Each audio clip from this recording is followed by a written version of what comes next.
Is the Sinister Gambino here with a new video.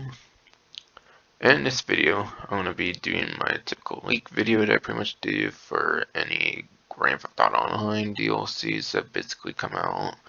This time for the bottom dollar Bounties DLC.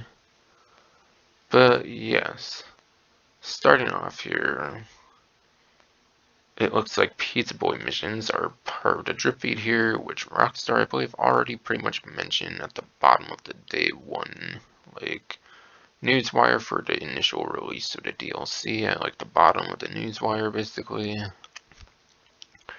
But in a vein of coding here, basically, it shows what looks like will be the introductory message that'll pop up on the screen when they enable it for the drip feed. Or something of the sorts, at least. Also showing a hint at an unlock through it and then a vehicle release as well, as you would probably expect with the name of that vehicle and everything. And then the second thing here that I need to go over from Tez 2, credit to Tez 2 there, by the way, before I forget, but yes. The assault on ATT-16 Adversary Mode here seems to be an upcoming Adversary Mode that will be taking place in the aircraft carrier. And from everything I have basically been hearing about it, it sounds like it will basically be a variation of Assault on Cayo Perico that is currently in the game basically, but for the aircraft carrier essentially.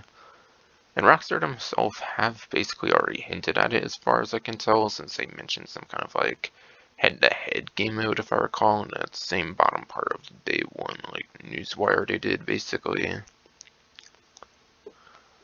So yes, that seems to be what will be going on there. And then onto GTA Expert here. Not really much I'm going to be going through with this person here.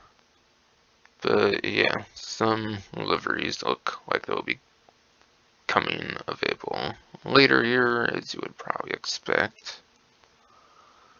And there's a couple vehicles that seem pretty interesting on this list, as most people are probably aware of already if they've looked at patch notes or whatever at least.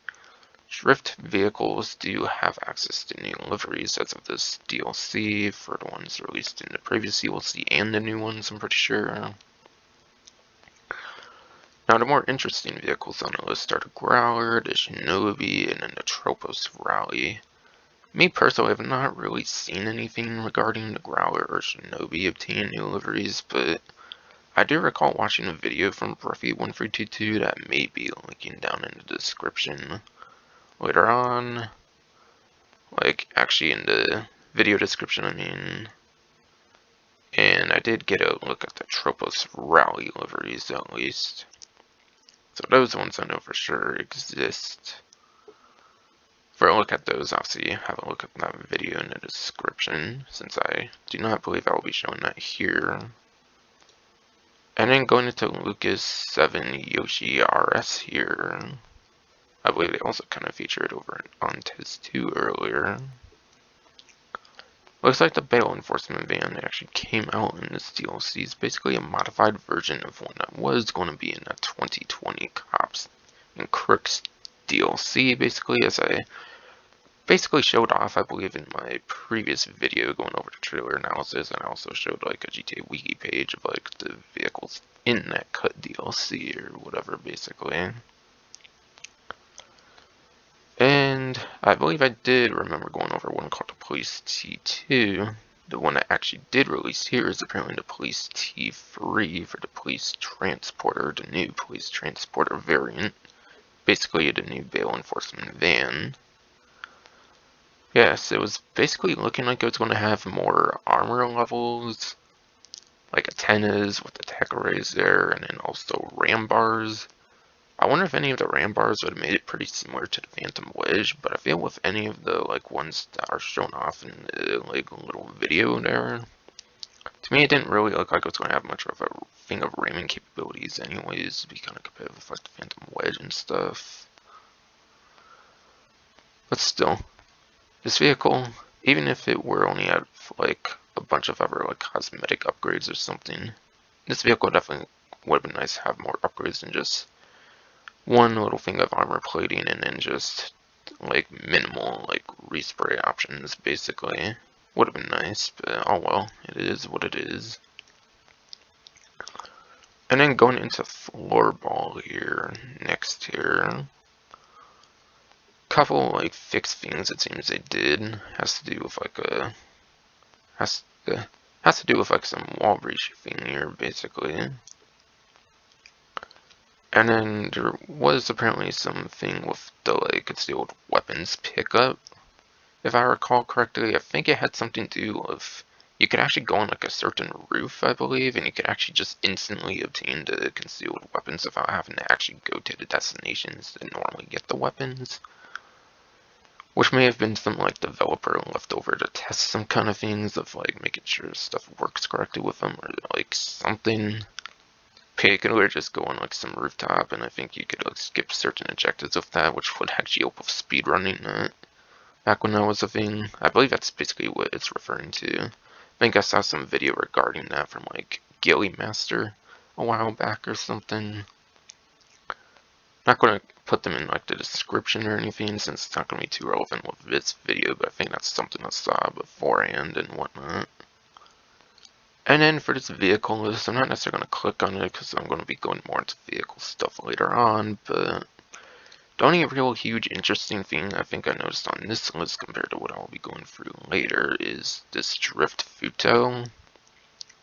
Now I'm not sure if this one's a mistake or what, since it's anywhere else I've basically seen, I've heard of like no other mention of a drift Futo, so it could be a mistake. I honestly did kind of think the Futo GTX, I did actually kind of think the Futo GTX did kind of obtain like a drift tuning in the DLC, but as far as I know, so far it's only been the 3 existing vehicles that's got the drift tuning with the Sentinel Classic Wide Body, the Nebula Turbo, and then the Cypher. I'm pretty sure no other one got the drift tuning so far, and then I think there's only like one for the drift feed as far as I've heard. But who knows, maybe the regular Futos somehow will be getting a drift tuning, but may just be a mistake, and as far as I know, there's no other Futo asides for those two. So I kind of just want to clarify that one a little bit there. And then this just seems to be more talk of that, like Assault on ATT-16 here, the variation of Assault on Cayo Perico, just more confirmation of that from earlier, basically. And then it looks like there will be a brand new daily collectible involving like a spray can with like tags and stuff like that. I'll basically go through more with this one later on as well. And then last but not least, I basically just want to mention this one with the Ludendorff, or whatever pronunciation there, for the Cemetery Survival.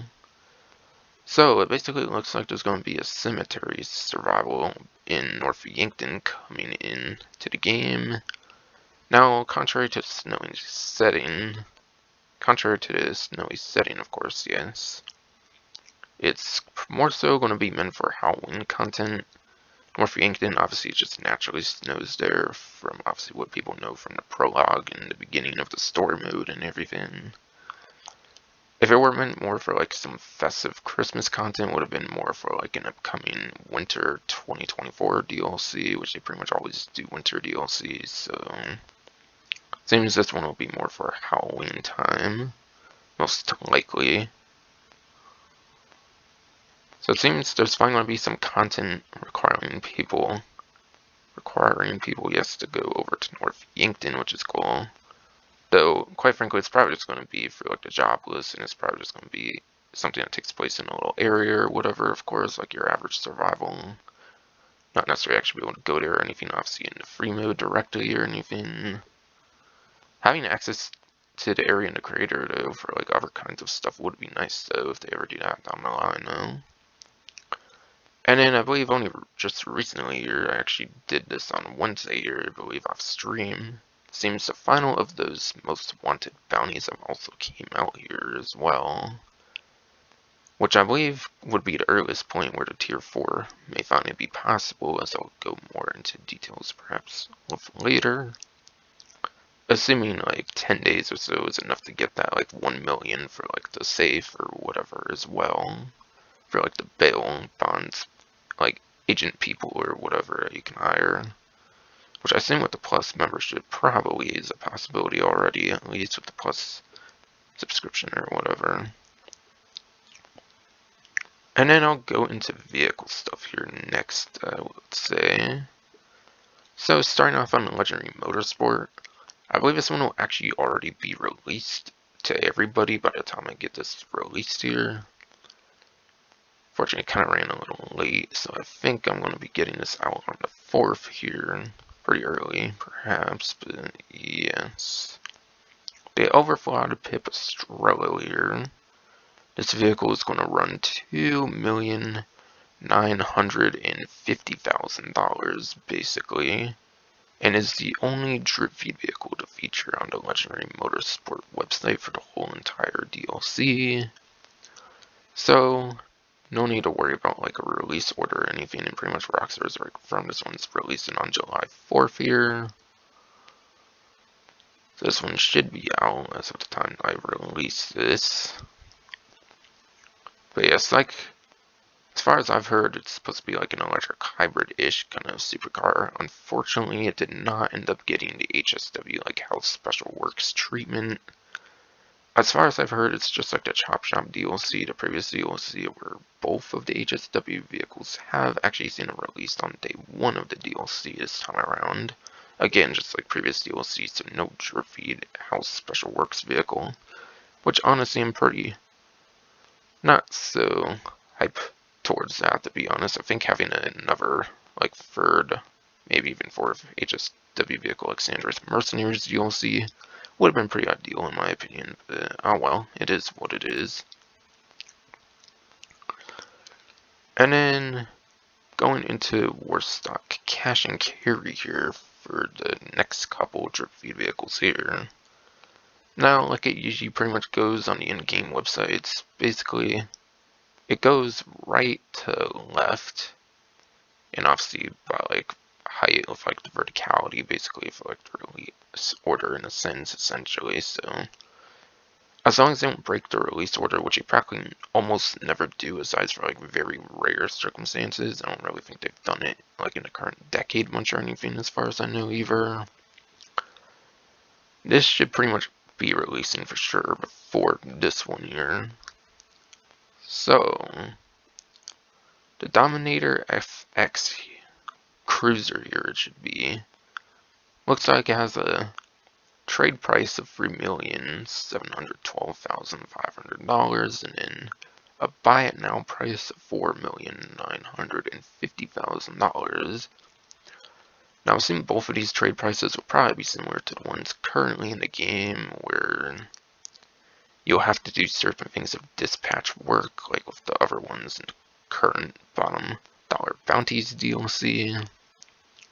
So most likely, if you do like different types of like dispatch work that currently are not tied to trade prices, like the Impaler SC and the Dorado Cruisers here, you may automatically end up having these trade prices as soon as the vehicle releases. And it's quite frankly, I just do not know what these trade prices are, but that's probably how they'll do them, quite frankly, like the other ones. But anyways, the Dominator FX, that's basically a new muscle car that's getting a civilian vehicle release in the same DLC as well.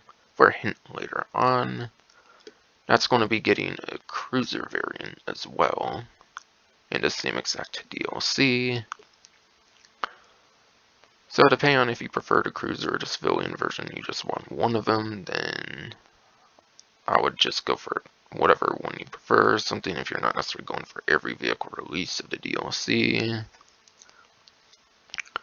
But do be aware, as of the latest Grand Theft Auto Online bottom dollar Bounties DLC, yes, you can no longer sell police vehicles, so you want to definitely make sure that you want both of these vehicles before you buy them.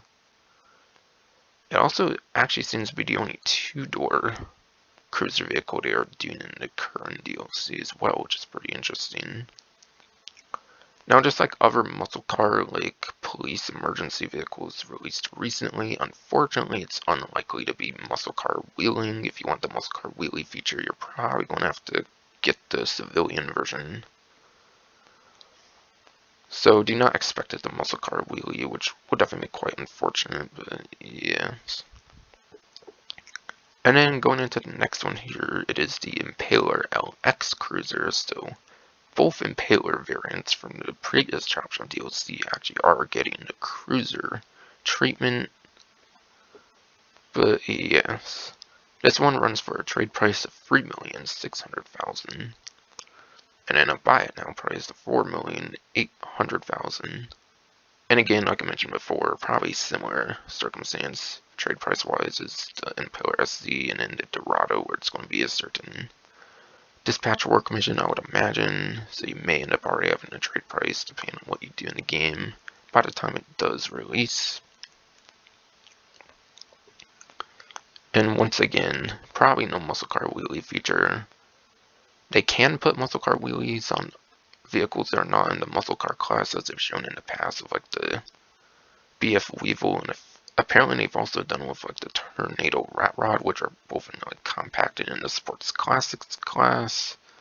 But for some reason, they just do not feel like doing it for the police vehicles, which I find really strange. But it is what it is. They'll probably not be able to muscle car wheelie.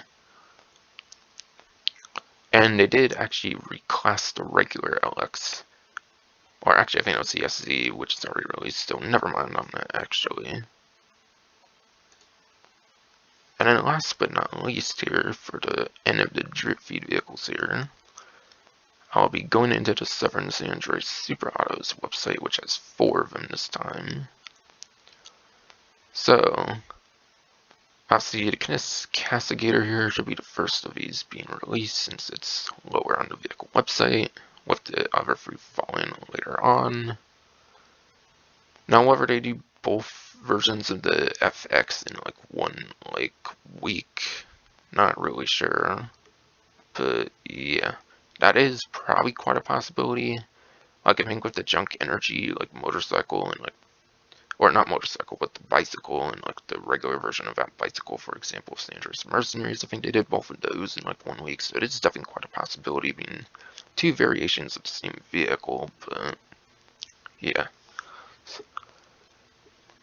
Here with the Canis Castigator here, this one will run $1,650,000 here. And this vehicle is actually available for free if you are on the 9th generation version of the game, tied to the career progression. So you can technically get this vehicle, again, I believe as soon as like Tuesday or like Wednesday, as of the release of the Most Wanted Bounty number 6. Assuming that like $1 million for the safe as well was a possibility or whatever as of that day too. So some people may actually have already been able to attain this vehicle, as long as they are in the 9th generation version of the game and have already completed the tier 4. So that's a way to get it for free, as long as you're on the newer platforms of the game. Only a new SUV release of the DLC. This is apparently in the SUV class, as it looks pretty much. I don't exactly feel it's the most sporty-ish looking SUV, so I'm not necessarily expecting it to be at the most top of the class. Obviously not competing with a HSW vehicle for the most part. But civilian vehicle wise, I could still see stuff like the Toros, like the Astron and stuff being better than it pretty much. If I were to guess on its like performance. And again, I think with the Pipistrello I mentioned, it seemed like it was going to be electric hybrid, so I feel like acceleration is going to be the strong suit of like that one. So I don't necessarily see that one being a top performer either. And then the police vehicles can do dispatch work, so I'm not really too worried about that, those ones performance wise. They have pretty interesting stuff they can do already. But yeah, that's the way you can get it for free on the newer platforms, basically, yes. And here is that civilian version of the Vapid Dominator FX, as I pretty much already mentioned. Again, knowing Rockstar, they're not going to put muscle car wheelies on the police vehicles. They've already done that with like the Impaler SC Cruiser, for example, and the Greenwood one as well, which both the traditional vehicles are in the muscle car class. So if you only want one version and you also want that muscle car wheelie feature, you pretty much want to get the civilian version. Because as far as I understand, anything that gets put in the muscle car class automatically has like the flag for the muscle car wheelies and the coding or whatever. That's the main advantage you would probably get out of this one. Now, performance-wise, I don't really necessarily think this one's going to be the greatest. And apparently apparently people say this is pretty similar to the, like, Uranus, I believe, from, like, Grand Theft Auto 4 for, like, the body style of the vehicle, which is pretty interesting. Which the Uranus might have actually had, like, wrecks in the game for Grand Theft Auto 5, but just never been available as an actual vehicle to drive or anything. That's a pretty interesting fact there. And then here's that Pegassi Pizza Boy that was pretty much at the beginning of the leak video that I have been doing here. This one on a trade price would be $146,250, and then buy now price will be $195,000 basically. But yes, for trade price, or the trade price, yes. You seem to have to do 5 pizzas while they're hot or whatever, so you basically have to do like a whole thing of 5 pizzas, which seems to be kind of the daily amount for a shop, I believe, as far as I've heard. Might not necessarily went fully into that quite yet, of course, but it's, I believe, how it does work, basically, for obtaining that trade price. Now, it seems the Pizza Boy is getting an upgrade this time around. Whereas it was more like a traditional, like, Faggio reskin, I believe, when it came to the 3D Universe version of it.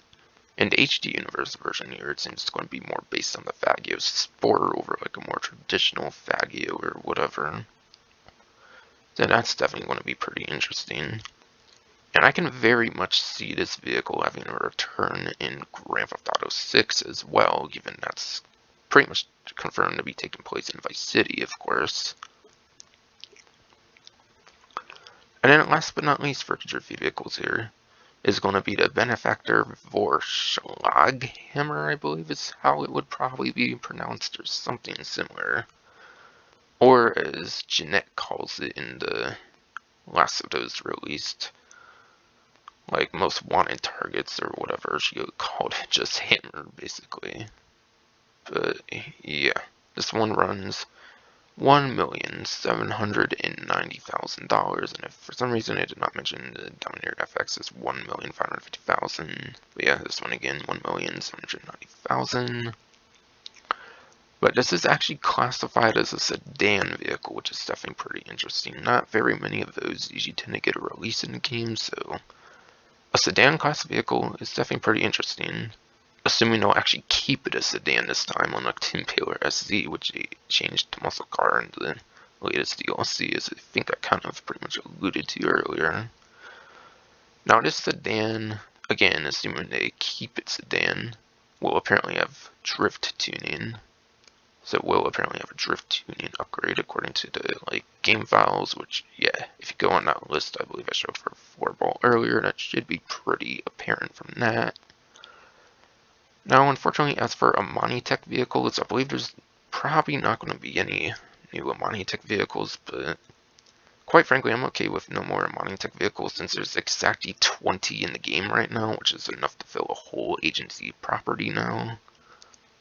So unless they had a new property to do the Amani-Tech, I would quite frankly not expect too much more of those anymore at this point, but never know, they usually do a couple of Amani-Techs per DLC, so maybe Amani-Tech does still make a comeback. But as far as I've heard, no new Amani-Tech, which may be the first time I've no Amani-Tech in Drift Feed in a while. If there's ever been no Drift Feed Amani-Tech since like the initial release of Amani-Tech with contract and all that. But yes, now to finish up with the rest of the stuff on 142 here to finish off the video here. But yes, here there seems to be a Fort Zancudo bunker mystery kind of thing where you can earn $25,000 upon escaping, it appears here. There's also some unlock for it as well if you do certain stuff there, I believe, as well, as I'll show later on, since they did not manage to share that properly initially, I believe. But it seems to involve that one interior that you could actually get abducted in the previous year's Halloween event. It seems to be involving that interior as far as I can tell, but probably much more explorable this time around. Which is probably what people speculate, is that it would be used more heavily in the next year. Seems like that will be the case. And then going into the Los Santos Tags Daily collectible, if you spray paint over all the few corporate posters in a single day, you apparently get the street artist outfit. They do change daily, and they're not necessarily going to be in like the same style of occasions each time or anything. And you have to find a spray cannon to roll, it appears. It's unfortunately not a new weapon, it seems. It's not going to return as like a whole new usable weapon, unfortunately, like it was in Grand Theft Auto San Andreas. As cool as that would have been, sounds like that's not happening. And then there does seem to be a very familiar outfit unlocked here. Now this is actually the outfit of the character that was in like the Monkey Mosaics collectible over in the story mode of the game, I believe here. So very cool returning outfit here, so this time you should actually be able to represent it basically, which is cool. And then there actually does seem to be a brand new weapon release with the DLC, just this time it's for drip feed only, no weapon available for the launch. Seems it's basically going to be a brand spanking new melee weapon. And it sounds like it's basically a melee weapon version of the stun gun. Except it's basically a much more useful version when the recharge feature is like done with. As far as I've been able to tell, there seems to be that recharge meter, like the actual stun gun, which is where we'll be able to like actually shock an opponent. But then obviously you have to wait the probably long cooldown. It's probably going to be as long as the online stun gun version's cooldown, even during a mission. I really wish they would change it during the mission, like they do with the like laser hydra cannons, where like you have the normal cooldown in missions, but then in free mode, obviously it's the long cooldown, so it's not abusable against other players. But yeah, either way, it's basically a melee weapon version of the stun gun, except much more usable off the cooldowns, so you can use it as a normal melee weapon, whereas unless they're whipping with the stun gun, it's pretty useless aside for when the cooldown's available. Like when it's not on cooldown, basically. And then last but not least, the pizza disc stuff here. There's apparently 3 of these restaurants in Los Santos all year. And then after delivering a few pizzas, you'll get that trade price, basically. The mission completes, and yes, that restaurant closes for the day, as I pretty much alluded to already. Delivering 50 in total unlocks the outfit, apparently. There's apparently some kind of outfit as well. And yes, those few pieces do unlock that trade price, as pretty much was shown at the beginning. Alright, so I think that's pretty much going to be it for this video here. I'll also be linking Cone 11 or something like that, like I usually do, to show off like customizations for like a video linked in the description. So maybe able to look forward to that as well. But that would pretty much truly finally be it for this video here. Hope you enjoyed.